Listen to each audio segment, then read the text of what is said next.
En la madrugada del 20 de mayo de 1927, el Espíritu de San Luis está listo para el despegue. El piloto y único ocupante será Charles Lindbergh, de 23 años, que pretende volar sin escalas desde Roosevelt Field, Long Island, Nueva York, hasta París, Francia. El Espíritu de San Luis lleva 1.700 litros de combustible. La pista está mojada.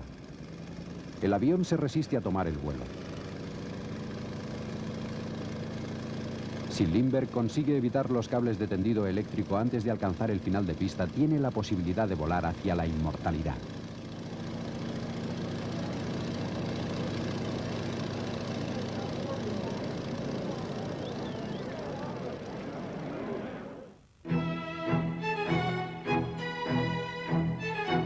El Museo Nacional del Aire y del Espacio de la institución Smithsonian es el museo más visitado del mundo.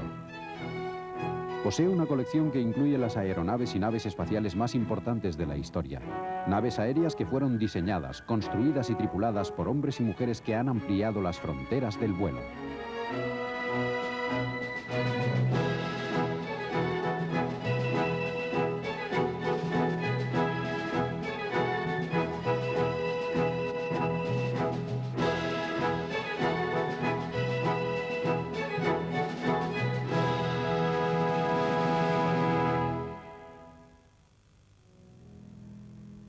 El Espíritu de San Luis es un aeroplano único. Fue construido en solo 60 días por la pequeña compañía Ryan de San Diego, diseñado para un solo piloto y para un solo y extraordinario viaje. El hombre era Charles Lindbergh y su intención era volar solo de Nueva York a París y exigía una recompensa de $25.000.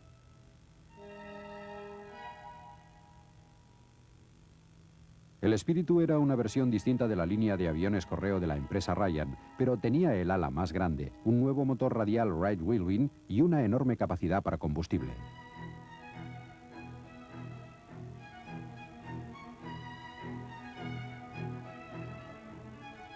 El depósito principal de combustible estaba situado entre el motor y la cabina del piloto, y no había parabrisas. Se debía a dos razones.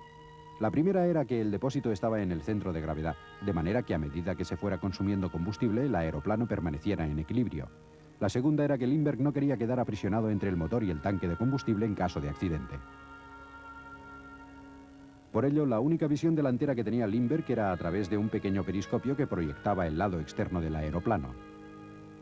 A diferencia de sus rivales, decidió hacer el viaje solo. Esta es la historia de Charles Lindbergh, el Espíritu de San Luis, y su viaje legendario.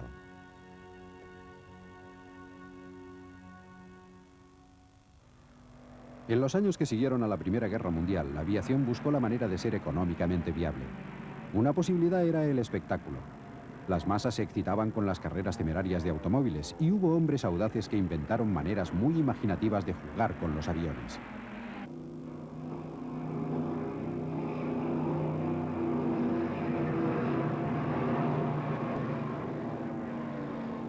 Cuanto más difícil y peligrosa la acrobacia, mejor. Los aviones permitían realizar malabarismos que antes eran imposibles. El mundo estaba cambiando rápidamente.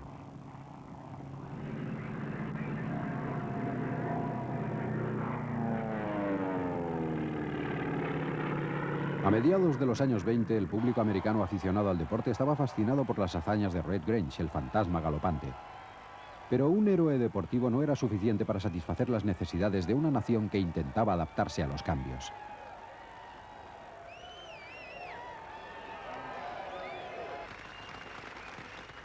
Había mucha incertidumbre en la cultura americana, especialmente durante los años 20. Había todo tipo de ideas nuevas en el ambiente. Las máquinas podían hacer cada vez más cosas, las antiguas limitaciones se iban desvaneciendo.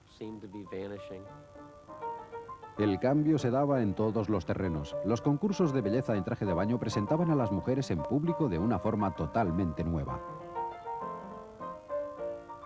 Y entonces apareció este personaje, Lindbergh, quien de alguna manera creo que casó las antiguas virtudes, todas esas virtudes del siglo XIX con la capacidad de volar, de controlar esta máquina.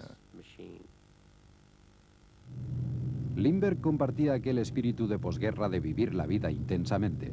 A los 21 años, como joven piloto, efectuó acrobacias aéreas, pasando de un avión a otro en el aire.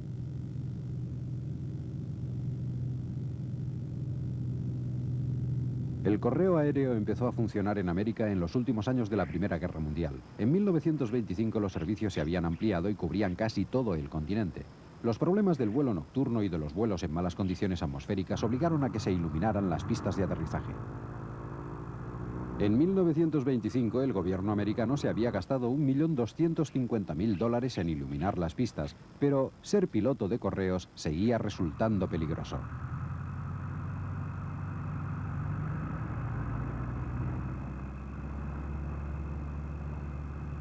Cuando Charles Lindbergh se hizo piloto de correos, volaba en un de Havilland DH-4.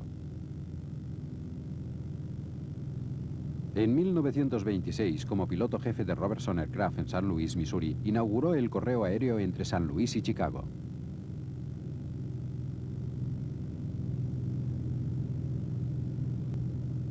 Aunque se iluminaban cada vez más pistas de aterrizaje, los pilotos de correos todavía estaban a merced del tiempo, y los paracaídas que llevaban tenían que ser utilizados con frecuencia. Charles Lindbergh volaba deliberadamente de noche y en malas condiciones atmosféricas para aguzar sus habilidades.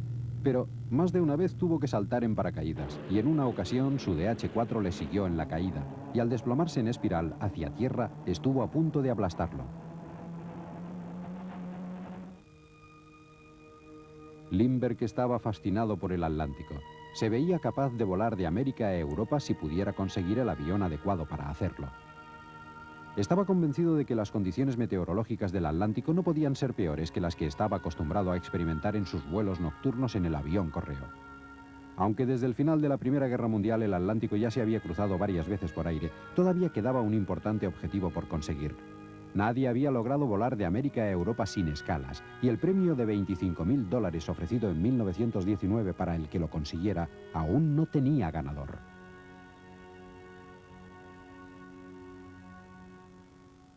En septiembre de 1926, un aviador acróbata francés, René Fong, hizo una intentona desde el Roosevelt Field de Nueva York, pero su trimotor Sikorsky se estrelló y se incendió en el despegue.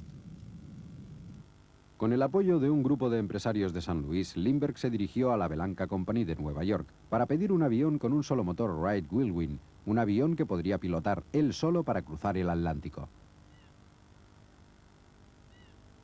La idea de Lindbergh ya había sido rechazada por otros fabricantes, pero Giuseppe Bellanca aceptó, con la condición de elegir él mismo el piloto.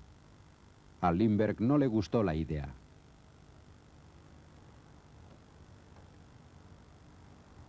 Se puso furioso. Cogió bruscamente el cheque de encima de la mesa y volvió a San Luis y dijo, bien, vamos a probar ahora la Ryan Company. Es la única que queda.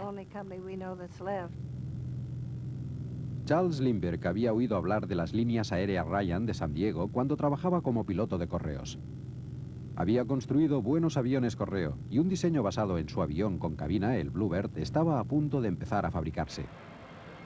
Este es el edificio que albergaba las líneas aéreas Ryan en 1927. En aquel entonces, Georgia Warwick trabajaba como secretaria. Y un día, estando yo en la centralita, llegó un telegrama de Western Union. Era de la compañía Robertson de San Luis. Y decía, pueden fabricar avión con motor Wright Whirlwind, precio oficial y fecha de entrega.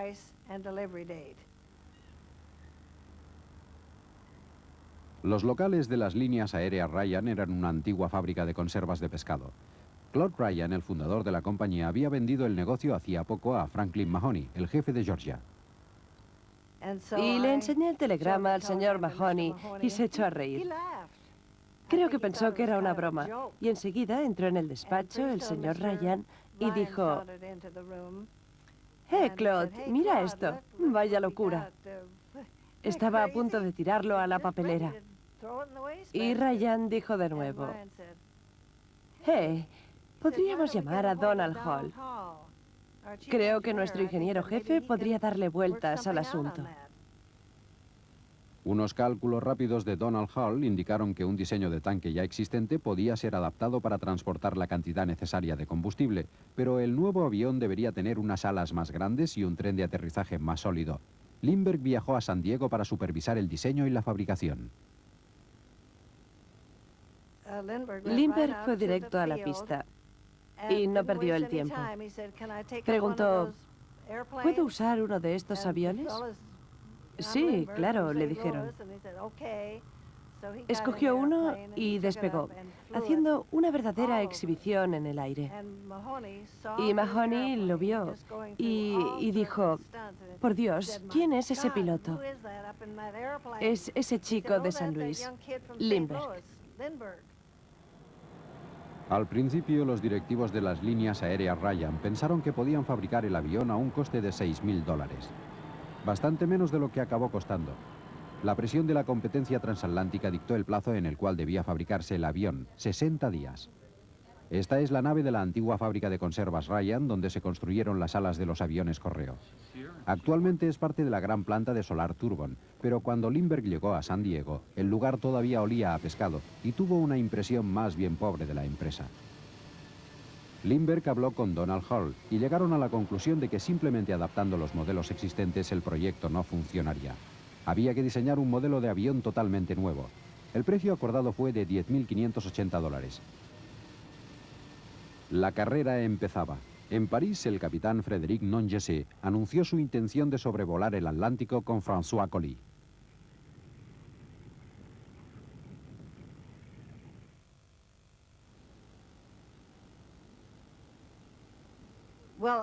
El objetivo de la compañía era el hacer su trabajo lo mejor posible. Estaban dispuestos a dedicarle mucho tiempo. Pusieron mucha atención en la seguridad del avión.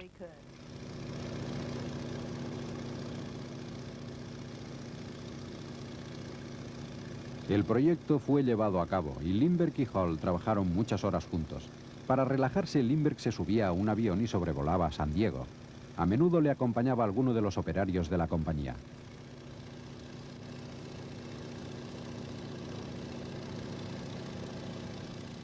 Al final, Georgia era una de las que todavía no había volado, cosa que no había pasado inadvertida por el jefe de ventas, A.J. Edwards. Edwards compartía su apartamento de soltero con Lindbergh, ahorrándole a Lindbergh los $2.50 diarios que hubiera tenido que pagar por un alquiler. Edwards se empeñó en que Georgia debía volar con Lindbergh. Yo era bastante joven y los aviones no eran... Yo no creía que fuera algo que iba a durar. Y entonces un día el señor Edward me dijo, Georgia, no has volado con Slim, ¿verdad? Y le dije, no, y me parece que no quiero. Hace acrobacias. Y me contestó, bueno, pues no lo harás si tú no quieres. Y entonces dije, pues de acuerdo. Imaginé yo dudando de si debía volar o no con Lindbergh. Entonces dijo, Slim, prepara un avión, calienta motores para Georgia. Entonces preparó un avión enorme. Me hizo subir y sobrevolamos Mission Bay y sobre la ciudad de San Diego y aterrizamos. No dijo una palabra.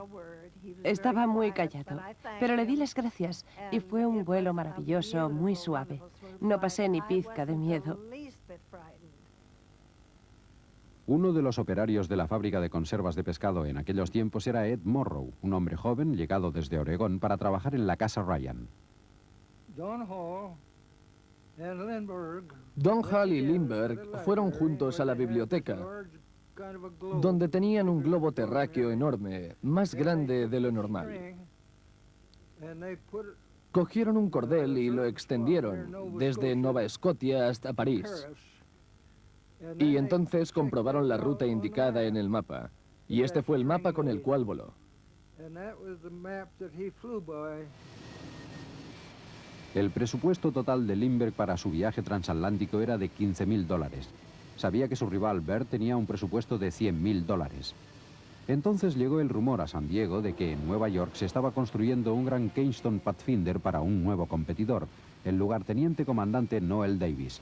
La Legión Americana había ofrecido $100.000 para financiar el proyecto.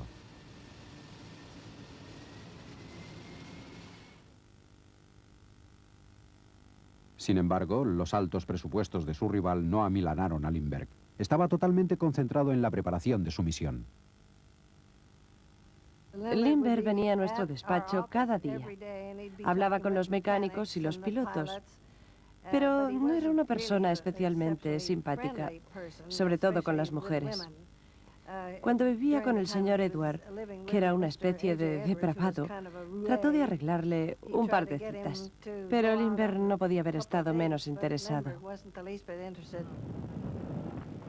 Los rivales de Lindbergh tuvieron algunos problemas. Clarence Chamberlain iba a probar el vuelo transatlántico en un Bellanca. En el despegue de un vuelo preliminar se le averió el tren de aterrizaje izquierdo. Tuvo que aterrizar con una sola rueda.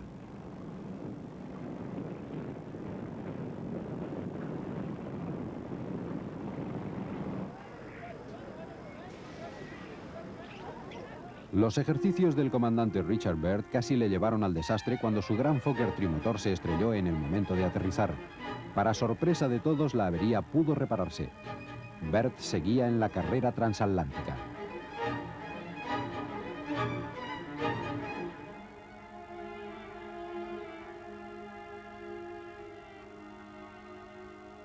Lindbergh era muy consciente de las dificultades del proyecto. Sabía que con solo disponer de un avión capaz de cumplir el cometido no era suficiente. Él también tenía que prepararse.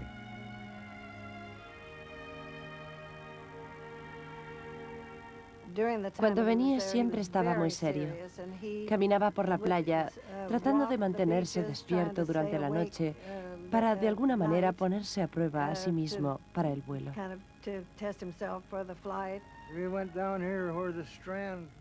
Caminaba por la playa y no creo que nunca fuera hasta el final.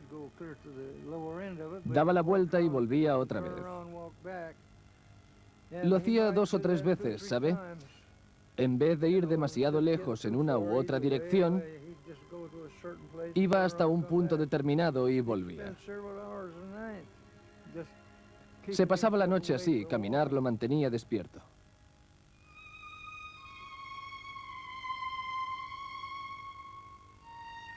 La carrera transatlántica no era un juego, y ello se puso de manifiesto el 26 de abril.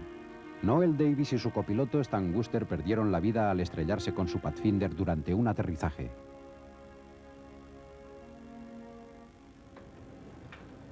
Para entonces el avión de Lindbergh estaba casi acabado. Lindbergh había supervisado su construcción con atención meticulosa hasta el último detalle. El 27 de abril sacaron el fuselaje completo a la luz del día.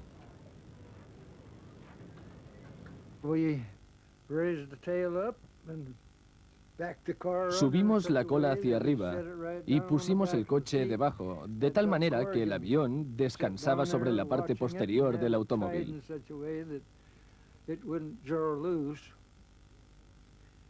Y Duke Currigan se sentó allí, mirándolo, y lo ató para sujetarlo. Y nos hicimos la foto todos sentados en el coche. Vamos allá. El almacén donde se construían las alas del Ryan estaba en el segundo piso. Cuando se acababa de fabricar un ala se bajaba por las escaleras. Pero las alas del avión de Lindbergh eran más grandes y al bajarlas se encontraron con un imprevisto. Bajamos una parte y quedó encallada. Y no nos atrevíamos a tirar por miedo a que se encallara más. Entonces, ¡más ayuda! Vinieron unos cuantos y empezaron a tirar. Para aquí, para allá, porque era muy pesado para nosotros desde aquel ángulo. Finalmente pudimos desencallarla y volvimos a subir.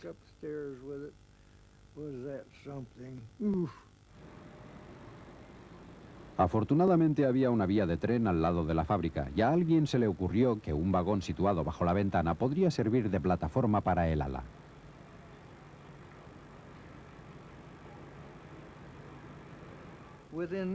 En unos minutos teníamos el vagón allí. Y estábamos en la ventana, moviendo la punta trasera para colocarla, porque cuando pusimos el ala tuvimos que apartarnos a un lado.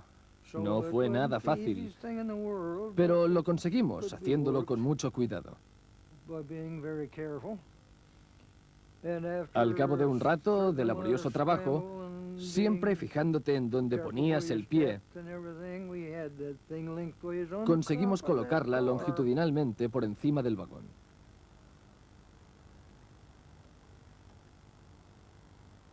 Tras colocar y fijar el ala sobre el vagón, trajeron una grúa para trasladarla y proseguir las operaciones.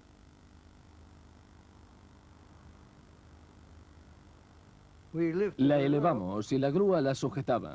Sencillamente la sujetaba. Entonces empujamos el vagón para sacarlo. Después de sacar el vagón, pusieron el ala en un carro para remolcarla hasta la pista de Dutch Flats. Empezamos arriándola y entonces la pusimos sobre el carro, colocándola sobre esos bloques que tenían un relleno acolchado. Después la sujetamos de manera que pudiera ser remolcada hasta la pista. Hacía 59 días que trabajaban en el avión. Había que unir el ala al fuselaje. Entonces el Espíritu de San Luis estaría listo. Y así fue, cumpliendo el calendario a los 60 días. Sacamos el fuselaje, bajamos el ala y salimos con suficiente personal para aguantarla mientras colocábamos el fuselaje debajo. Doug Corrigan lo movió desde la cola. Levantó la cola. Todavía no pesaba demasiado. La pusimos en posición y empezamos a bajarla. Hay una fotografía donde se nos ve aguantando el ala hacia arriba y bajándola hacia el fuselaje. Cuando la tuvimos en posición, clavaron unos punzones para sujetarlo y dejamos la cola posada en el suelo. Entonces lo sacamos empujando y lo giramos, con la cola orientada hacia la carretera. El Espíritu de San Luis estaba listo para el primer vuelo de prueba. Mientras los obreros de la casa Ryan que lo habían construido le observaban ansiosamente, Charles Lindbergh se subió a la flamante cabina del piloto. Lindbergh se sentó y... ¡Apaga! ¡Apaga!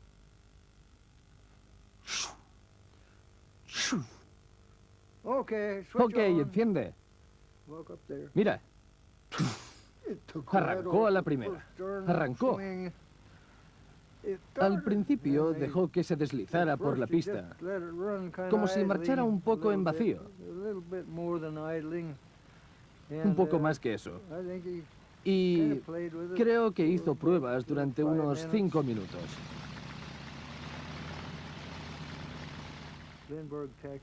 Lindbergh lo hizo rodar por tierra. ¿Hizo tonterías? Como si jugara con la máquina para ver qué tal iba. No, siguió adelante y despegó. Parecía que hubiera pilotado aquel avión toda la vida, viéndolo despegar y volar. ¿Qué diablos? Anda que no. Parecía que lo había llevado siempre. Un piloto de la Marina Americana desde la base de North Island vio el Espíritu de San Luis en el aire y, picado por la curiosidad, le siguió a corta distancia. Lindbergh lo vio. Lo tenía pegado a la cola y no se lo podía sacar de encima. Lindbergh estaba enganchado a él. Hiciera lo que hiciera aquel tipo, Lindbergh estaba allí. El Espíritu de San Luis era inestable por naturaleza porque se había construido el ala más grande sin ampliar la superficie de la cola. Lindbergh ya había previsto la inestabilidad y le parecía bien porque creía que así había menos posibilidades de que se durmiera si tenía que mantenerse alerta constantemente hasta París. El 8 de mayo, mientras que Lindbergh todavía hacía pruebas con el Espíritu, sus rivales, Nangesset y Colly, despegaron de París para cruzar el Atlántico. No se les volvió a ver nunca más.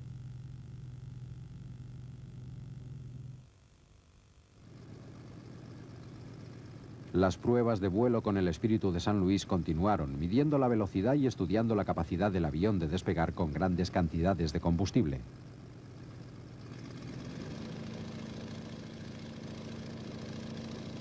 El proyecto de Lindbergh fue publicado en la prensa nacional.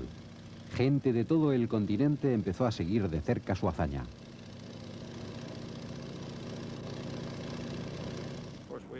Naturalmente, todos sabíamos que se iba a realizar esta competición. Estaba en los periódicos todo lo que sucedía con cada uno de los pilotos. El almirante Bert Chamberlain los ha mencionado. El francés que intentó llegar a América y fracasó y murió. Sí, pereció en el mar, el Atlántico. Y ese Lindbergh que iba a hacerlo solo en el pequeño monoplano de Ryan. Hubo incluso quien intentó que no lo probara, porque era imposible que un hombre viajara solo ese tipo de teorías. El equipo de las líneas aéreas Ryan había hecho su trabajo.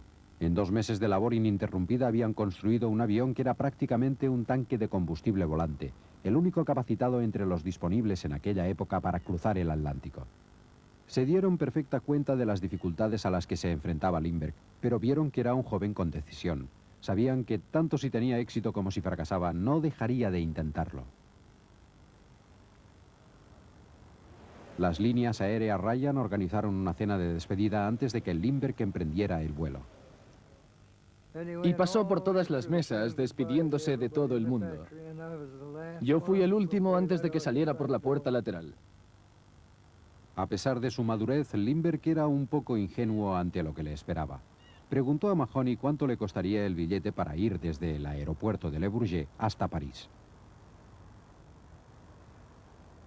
Durante el proceso de construcción del Espíritu de San Luis, Lindbergh había trabajado estrechamente con Donald Hall, el delineante de las líneas aéreas Ryan. Hall había sido tan perfeccionista como Lindbergh en asegurarse de que el Espíritu era ligero, resistente y suficientemente aerodinámico para alcanzar su objetivo. El 10 de mayo el tiempo era bueno y Lindbergh despegó para dirigirse a Nueva York. Lo primero que hizo fue acercarse y volar en círculos sobre la fábrica. Después sobrevoló la ciudad y entonces se dirigió ligeramente hacia el nordeste. Se diría que ganaba altura lentamente, pero entonces subía un poco más. Mientras los obreros de las líneas aéreas Ryan se preguntaban qué harían ahora, Lindbergh ya empezaba a batir récords. Llegó a San Luis en 14 horas y media. Al día siguiente voló a Nueva York, también en un tiempo récord. Hubo comentarios infundados sobre Lindbergh y se tenía la impresión de que su avión había sido construido improvisadamente y con prisas. La opinión de Lindbergh era otra. Estaba convencido de que tenía la mejor máquina posible para intentar cruzar el Atlántico.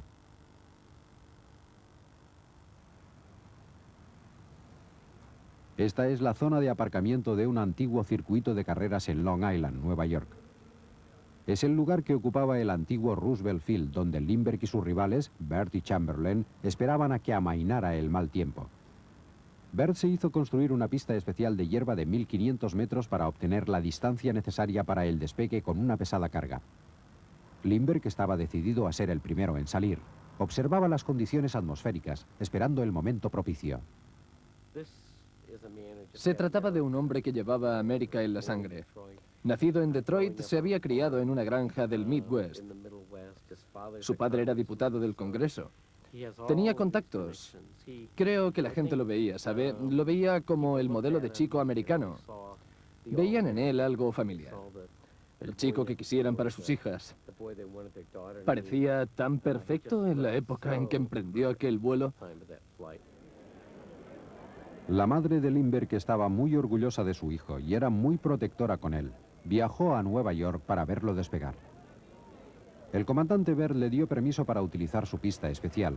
Fue un gesto generoso y de deportividad por parte de un rival con el que se jugaba un premio de $25.000 y la inmortalidad.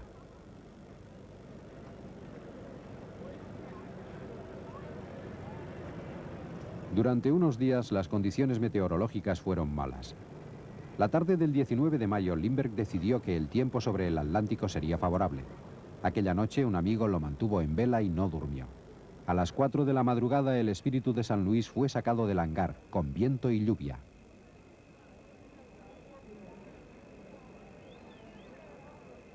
Se llenó el depósito de combustible, 1.704 litros. La pista de hierba de Bert estaba empapada por la lluvia. Con un peso de 2.308 kilos, conseguir simplemente elevar el espíritu de San Luis iba a ser toda una hazaña. Lindbergh no llevaba paracaídas. Llevaba 5 bocadillos y algunas tabletas de chocolate. El comandante Bert le deseó buena suerte. Le dijo que se encontrarían en París.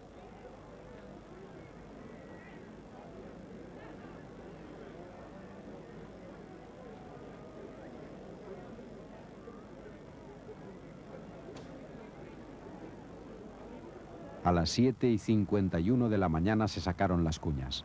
El suelo estaba tan mojado que el espíritu de San Luis apenas se movía. Los espectadores ayudaron a empujar y fue cogiendo carrerilla.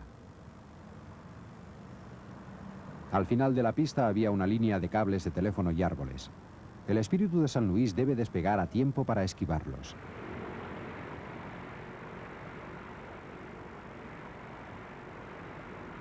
Aquella mañana húmeda y aciaga, el público observaba a Charles Lindbergh y su espíritu de San Luis luchando sobre la pista mojada, poniendo a prueba la fuerza del tren de aterrizaje. Tardó mucho tiempo para despegar y permanecer en el aire.